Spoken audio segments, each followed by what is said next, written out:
Assalamualaikum warahmatullahi wabarakatuh. Alhamdulillah rabbil alamin wal aqibatu lil muttaqin wala idwana illa 'alal zalimin.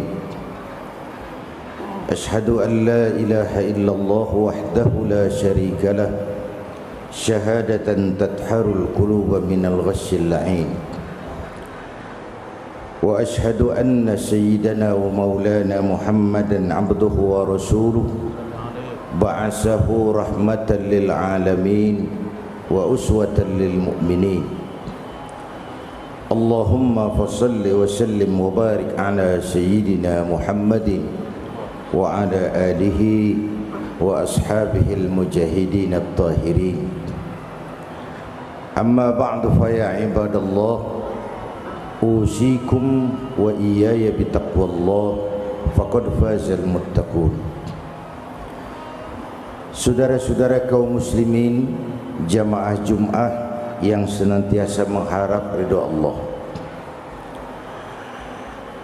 puji dan syukur kita panjatkan kehadiratnya yang dengan izinnya siang ini kita dapat bertemu dan berkumpul di rumahnya yang mulia ini untuk bersimpuh dan bersujud di hadapannya, menyatakan segala kerendahan, kelemahan dan keterbatasan kita sebagai makhluk yang diciptakannya. Kalau ada intan paling mahal, mutiara paling berharga dalam kehidupan kita, itu tidak lain adalah Allah telah mengaruniakan kepada kita dua hal yang terbesar. Pertama, dijadikannya kita sebagai muslim, dan yang kedua, kita terlahir di bumi Indonesia.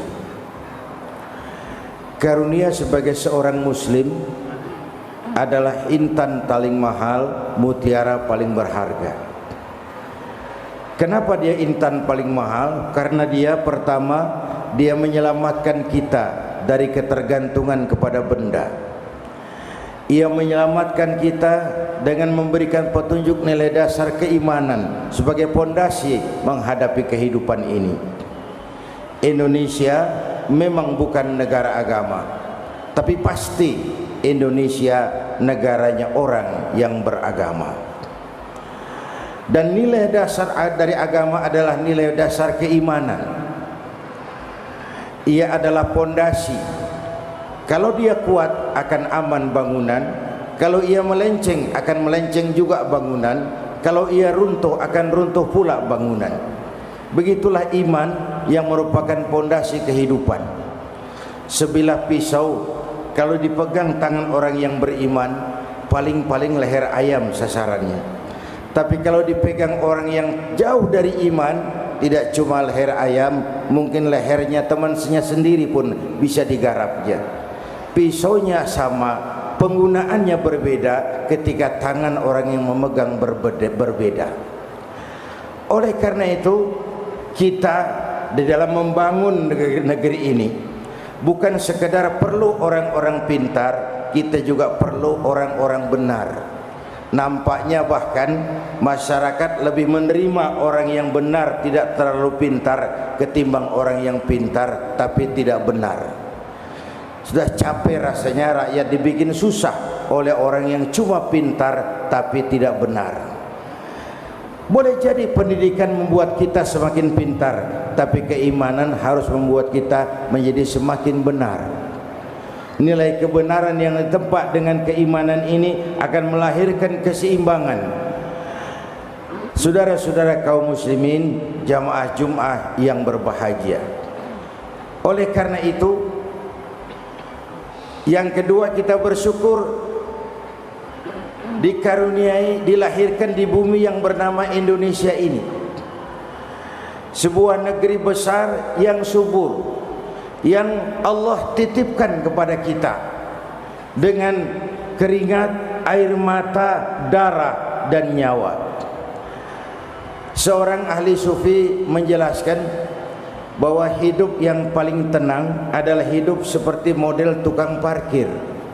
Tukang parkir di pasar, di mall itu, walaupun mobil banyak, mereknya bagus-bagus, tidak pernah sombong. Nanti mobil pergi satu demi satu, habis sama sekali, dia juga tidak sedih. Mobil banyak tidak sombong, mobil habis tidak sedih. Apa rahasianya? Ternyata satu, tukang parkir itu tidak merasa memiliki, tapi merasa dititipi. Bukankah ini pendidikan tasawuf? Siapa saja yang merasa memiliki, bersiaplah kehilangan, dan kehilangan itu menyakitkan. Tapi barang siapa yang merasa dititipi, bahwa jabatan ini, harta ini, ilmu ini semua sekadar sebuah titipan, maka hiduplah seperti tukang parkir. Pertama, titipan tidak boleh membuat kita menjadi sombong. Tidak wajar seorang yang sekadar dititipi lalu menjadi sombong. Tidak pantas dititipi kok sombong. Yang kedua, titipan harus dijaga baik-baik. Kalau tidak, yang nitip tentu akan marah. Titipannya tidak dijaga dengan baik. Allah nitip Indonesia ini. Hai rakyat, ini Indonesia, aku titip. Titipan ini ditebus dengan keringat, air mata, darah, dan nyawa. Ini negara besar dan kaya. Besar dan kaya. Kekayaan negeri ini dikuasai oleh negara, memang, tapi harus digunakan bagi sebesar-besar kemakmuran rakyat. Itu amanat sang penitip. Amanat rakyat, amanat sang penitip. Kalau itu disalahgunakan, yang nitip bisa saja marah. Yang nitip bisa saja marah. Dan kalau yang nitip marah, dia bisa memerintahkan makhluknya yang lain untuk menegur kita. Bisa disuruhnya Merapi, bisa suruhnya anak Krakatau, bisa suruhnya angin puting beliung. Bukankah angin itu juga makhluk? Bisa disuruhnya banjir yang besar, bukankah banjir air itu juga makhluk? Kaum muslimin jamaah Jumat yang berbahagia, oleh karena itu dari dua hal ini ada sebuah rangkupan yang merupakan amanat dari almarhum Panglima Besar Sudirman. Beliau mengatakan, kamu hanya bisa menang kalau kamu kuat. Kamu hanya bisa kuat kalau kamu bersatu. Dan kamu hanya bisa bersatu kalau kamu hidupkan semangat silaturahmi. Mau menang harus kuat, mau kuat harus bersatu, mau bersatu harus menghidupkan semangat silaturahmi. Bangsa kita dewasa ini mengidap 3 penyakit kronis. Pertama, penyakit kudis. Yang kedua, penyakit kurap. Yang ketiga, penyakit kutil. Kudis, kurang disiplin. Kita ini bangsa yang merdeka dengan keringat, air mata, darah, dan nyawa. Mestinya bangsa ini punya disiplin yang sangat tinggi. Kita menoleh kepada tetangga kita Jepang, dihantam oleh 3 musibah beruntun. Sejak dari banjirnya tsunami, gempanya sendiri, sampai bocornya reaktor nuklir, terutama yang di Fukushima. Tapi semangat dan disiplin yang demikian tinggi membuat mereka tegar. Kita bangsa yang merdeka dengan keringat, air mata, darah, dan nyawa, nyaris disiplin kita rendah di semua bidang, di semua bidang kehidupan, di semua bidang. Konon menurut prediksi ekonomi 2011-2012, Indonesia akan jadi pengimpor beras nomor 4 terbesar di dunia, di bawah Kenya. Ini kan lagi-lagi gambaran penyakit kudis. Kita ini sawah yang subur ditanami gedung, lalu sawahnya pindah ke lahan gambut di negeri entah berantah. Di Jawa sawah habis, di tempat lain pun sawah gagal. Penyakitnya kudis. Korupsi kita agak tersendat-sendat pemberantasannya, karena umumnya mental kita punya disiplin, takut atasan tapi tidak takut Tuhan. Takut atasan tapi tidak takut Tuhan. Di semua aspek kehidupan disiplin kita lentur dan luntur. Padahal semua konsep agama muaranya disiplin. Sholat disiplin waktu, syahadat disiplin keyakinan, puasa Ramadan disiplin makan dan minum. Begitu tingginya disiplin puasa itu. Yang halal pun kalau belum waktunya jangan sentuh, jangan dimakan. Yang halal saja kalau belum waktunya jangan diambil. Bukankah itu sebuah disiplin yang sangat tinggi? Penyakit yang kedua, kurang rapi. Kita ini bangsa yang lemah manajemennya. Kita bisa bangun masjid, tapi menata masjid nyaris kalah dengan gereja. Kita bisa bangun rumah sakit Islam, bersaing kalah dengan rumah sakit Zending. Berapa banyak rumah sakit Islam akhirnya jadi rumah Islam sakit. Berapa banyak sekolah-sekolah yang kita bangun bernasib la yamutu wa la yahya, tidak bermutu karena kurang biaya. Lemahnya manajemen kita. Dan yang ketiga, penyakit kita kutil, kurang teliti. Bangsa ini cepat heran, gampang kagum. Coba lihat saja, kadang-kadang kita aneh, negeri kita ini pasar bagus, apa saja laku. Coba saja, kalau ada nabi baru, ada aja pengikutnya itu. Heran saja. Kalau ada aliran aneh, ada saja yang masuk. Ini pasar bagus. Karena masyarakatnya sedang kutil, kurang teliti.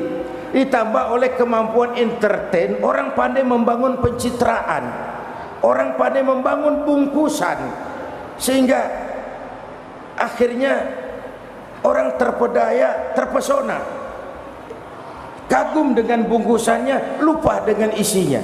Ini penyakit kutil, kurang teliti, cepat heran, gampang kagum. Nah, sumber tiga penyakit ini tidak lain adalah kuman, kurangnya keimanan. Karena itu dengan khutbah yang singkat ini, kebetulan ini masih bulan Maulid, ada Maulid, ada Milad. Maulid ya Maulid Nabi, yang Milad keluarga besar Golkar. Kita sebagai rakyat tentu ikut berharap. Kita tahu bahwa Golkar pernah 32 tahun mewarnai republik ini, bahkan masih dan tetap akan terus mewarnai negeri tercinta ini. Kita sebagai rakyat tentu punya harapan-harapan besar. Pertama, untuk memantapkan terus nilai-nilai kehidupan beragama di negara yang kita cintai ini. Sejak awal saya katakan, Indonesia bukan negara agama, tapi Indonesia pasti negaranya orang yang beragama. Dan kehidupan keagamaan di Indonesia sejak raja-raja Jawa sudah diberikan simbol tentang bagaimana ada masjid, alun-alun, keraton, keraton, alun-alun, masjid besar, masjid besar, alun-alun, keraton. Sejak zaman Jawa-Jawa, raja-raja kita dulu sudah memberikan isyarat bahwa agama, negara dan rakyat, alun-alun tempat rakyat berkumpul, suatu hal yang tidak terpisahkan dan tidak boleh dipisahkan. Agama, negara dan agama harus berjalan seiring. Jangan sampai terjadi tabrakan, karena kalau negara bertabrakan dengan agama, musibah buat kita semua. Harapan kedua tentu saja tetap menjaga semangat kebersamaan, keutuhan, kesatuan dan persatuan kita seluruh rakyat Indonesia. Kita merasa kita memang makin kaya dengan politisi, tapi makin miskin dengan negarawan. Karena itu kita berharap, bahkan kalau mau jujur barangkali di Indonesia ini kan belum banyak partai, yang banyak itu masih fans club. Fans club itu lain dengan partai. Partai yang punya jaringan, siap dengan SDM-nya, teruji oleh tantangan, itu belum banyak. Yang banyak itu baru fans club, penggemar saja, penggemar kepada seseorang, orangnya bikin partai lalu ikut. Nanti yang bikin partai mati, partainya ikut mati. Nah, oleh karena itu kita berharap bahwa semangat menjaga kesatuan, persatuan, keutuhan kita sebagai bangsa tetap terjaga dan terpelihara sebagaimana yang diamanatkan Panglima Besar Sudirman tadi. Kau hanya akan menang kalau kau kuat, kau hanya kuat kalau kau bersatu, dan kau hanya bisa bersatu kalau kau hidupkan semangat silaturahmi. Dengan kata lain, tanpa semangat silaturahmi akan berat terwujud kesatuan dan persatuan. Tanpa kesatuan dan persatuan akan sulit terbangun kekuatan, dan tanpa kekuatan akan sulit meraih kemenangan. Ini hal yang kita harapkan, menjaga keutuhan kita sebagai bangsa. Yang ketiga, tentu tetap terus berjuang untuk kemakmuran rakyat, karena memang kita masih memerlukan kerja keras, peras keringat dan banting tulang untuk menata hari esok yang lebih baik dan lebih pasti dari hari yang kita jalani sekarang ini. Mudah-mudahan khutbah yang singkat ini memberikan sumbangan moral bagi kita umat Islam, khususnya bagi keluarga besar Golkar, untuk terus berkiprah bagi kepentingan rakyat. A'udzubillahi minasyaitonirrajim. In ahsantum ahsantum li anfusikum wa in asa'tum falaha. Kalau kamu berbuat baik, kebaikan itu adalah untuk dirimu sendiri. Kalau jahat yang kamu kerjakan, itu pun akan pulang kepada dirimu juga. Barakallahu li wa lakum fil Qur'anil azim wa nafa'ani wa iyyakum bima fihi minal ayati wa dzikril hakim. أقول قولي هذا فأستغفر الله العظيم لي ولكم ولسائر المسلمين والمسلمات والمؤمنين والمؤمنات فاستغفروه إنه هو الغفور الرحيم. الحمد لله حمدا كثيرا كما أمر. أشهد أن لا إله إلا الله وحده لا شريك له إرغاما لمن جاهد به وكفر. وأشهد أن سيدنا محمدا عبده ورسوله سيد الخلائق والبشر. Amma ba'du fa ya ibadallah, usikum wa iyaya bitaqwallah, faqad fazal muttaqun. Wa'lamu anna Allah amarakum bi amrin bada'a fihi bi nafsihi wa sanna bi malaikatihi musabbihati bi qudsihi wa qala ta'ala wa lam yazal qailan 'alima inna Allaha wa malaikatahu yusalluna 'alan nabi ya ayyuhalladzina amanu sallu 'alaihi wa sallimu taslima. Allahumma salli wa sallim wa barik ala sayyidina Muhammad wa ala ali sayyidina Muhammad wa radallahu an arba'atil khulafa'ir rasyidin Abi Bakr wa Umar wa Utsman wa Ali wa an baqiyatis sahabati ajma'in wa anit tabi'in wa tabi'it tabi'in wa man tabi'ahum bi ihsanin ila yaumiddin wa alaina mahum bi rahmatika ya arhamar rahimin. Allahumma ighfir lil mu'minina wal mu'minat wal muslimina wal muslimat al-ahya' minhum wal amwat innaka sami'un qaribun mujibu da'awat ya qadiyal hajat. Allahumma ya Allah, dengan sepenuh perasaan dan pengharapan dalam segala kerendahan dan kelemahan kami bermohon kehadirat-Mu ya Allah. Begini banyak nikmat dan karunia yang Kau berikan kepada kami, sering kami tidak pandai mensyukurinya. Kebaikan-Mu turun setiap saat ya Allah, sementara kesalahan kami naik di hampir setiap waktu.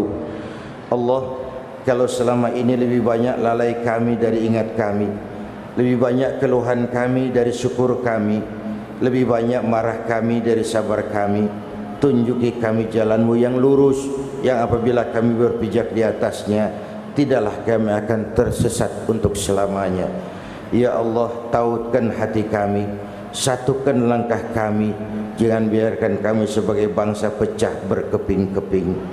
Ya Allah, kami tidak tahu apa kami masih punya hari esok, namun kami bermohon kepadamu, berikan kiranya kami kesempatan untuk dapat melaksanakan kebaikan-kebaikan dalam hidup ini.